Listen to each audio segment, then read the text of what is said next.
चिखल चाहे सब जवान के सवाद कोई सोन होला रे। चिखल चाहे सब जवान के सवाद कोई सोन होला रे। बाकी लइकन से ज्यादा लइकन के मन होला रे। बाकी लइकन से ज्यादा लइकन के मन होला रे।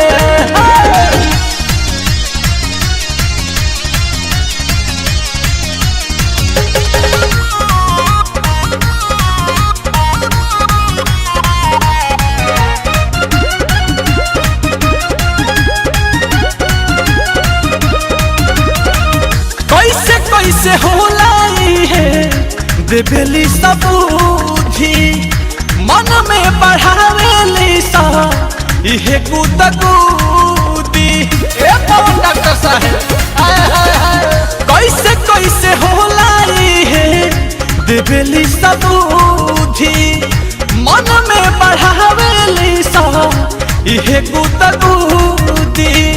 लहटू फूटे भीतर तो खेला अकेला के पसंद होला रे।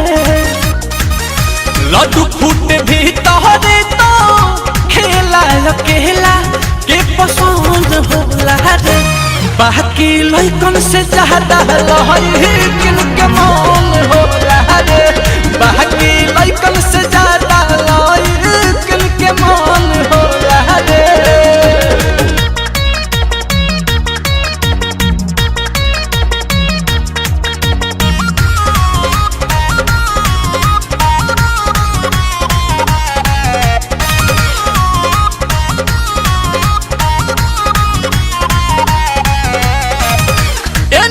जवानी दादा उनियो जवानी लइकन से पहले लइकी फानली सछानी।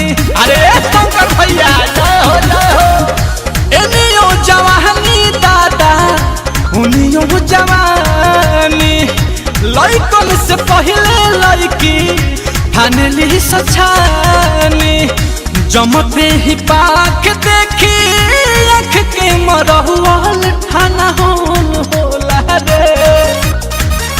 जमते ही पाख देखी आँख के मरहुआल ठाना होला रे। बाकी लइकन से ज्यादा लइकन के मन होला रे। बाकी लइकन से ज्यादा लइकन के मन होला रे।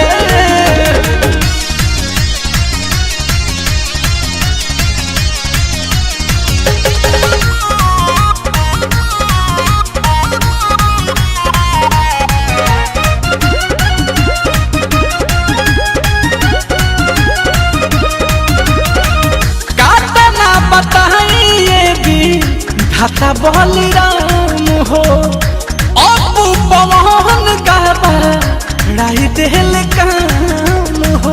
अरे अनिल प्रजापति भैया कहाँ बनी कतना बताइए भी खाता बलिराम हो। शंकर पवन गाबा राई देल काम हो। खुल जाला झूला नील कोमल जब खुला किली बन होला रे। खुल जाला झूला नील कोमल जब खुला किली बन होला रे। बाकी लइकन से ज्यादा लइकन के मन होला रे। बाकी लइकन से ज्यादा लइकन के मन होला रे।